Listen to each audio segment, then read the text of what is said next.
I want you to maybe give a little bit of background on that. I think people in our, orbits, and I'm not even in your orbit, but with a broader orbit is, we know what it is, but most people, I think, in the United States really have no clue what it is. And it's interesting that you took on this really big role in writing one of the of course, explain the specifics of the reports that you've been involved in, but you were a director on the adaptation side.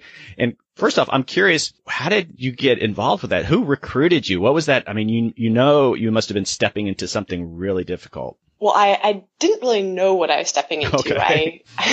I was really excited to work on climate change, and I knew I loved synthesis, science that's pushing together all the different lines of understanding to figure out what do we know and what don't we know. And I mean, I think your question of, well, what is the IPCC is a really important one. And the most basic way to think about the IPCC is that it's a grand partnership between the governments of the world and the scientists of the world. And the governments essentially say, you scientists, if you follow our rules for developing a comprehensive report, we'll take your evaluation to be a definitive characterization of what we know right now and what we don't. And those rules really push for comprehensiveness. This is not just scientists saying, here's my work. These reports cite, for example, up to 15,000 publications in each volume. They go through these multiple rounds of review. They have this very signature line-by-line government approval of the final summaries, and they aim to lay out the options without saying what government should do, recognizing that should often goes beyond objective science and really needs to recognize the diversity of goals people have. Okay, and literally, so it's the Intergovernmental Panel on Climate Change, but who hosts this? I mean, I think a lot of Americans think it's, they get these conspiracy notions of like, it has this control over the U.S. or something. And I'm really just, that's that sort of spectrum, but I don't think people appreciate really what a noble endeavor the IPCC really is. And so it's like housed in Switzerland or something. Where is it literally sort of coordinated from? I would almost start from the bottom up. In some ways, the IPCC is the best deal the planet's ever gotten.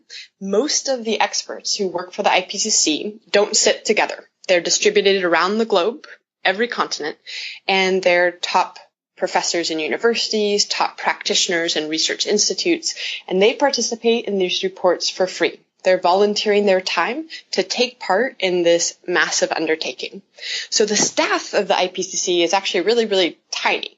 For a report that would have 800 authors, we're talking dozens of people who work on the different working groups to make it happen. The Secretariat of the IPCC is based in Geneva, and they're the people who organize the government meetings where you have the approvals of the summary documents and help identify locations where the author team meetings will happen to develop each report. Then those of us who worked in the staff for the co-chairs, so the scientific staff, there were just a very small number of us who were incredibly lucky to be the few people who are actually employed as science professionals in the process to work, in my case, with 300 authors for the main report and 120 authors for the report focused on extremes. And we were the ones who were able to help tie the pieces together, kind of the skeleton staff helping make it happen.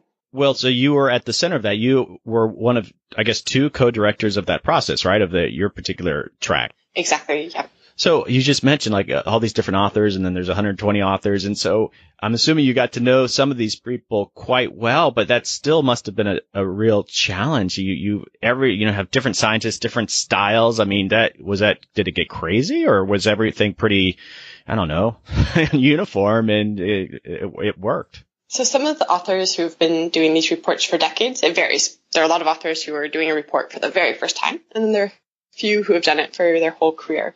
And the ones who have done these reports again and again, almost without question, the reason why they come back, they say it's for the camaraderie, the degree to which you build understanding and ideas together.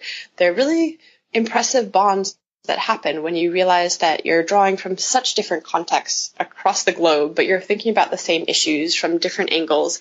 And that knowledge creation that happens when people come together is incredibly exciting.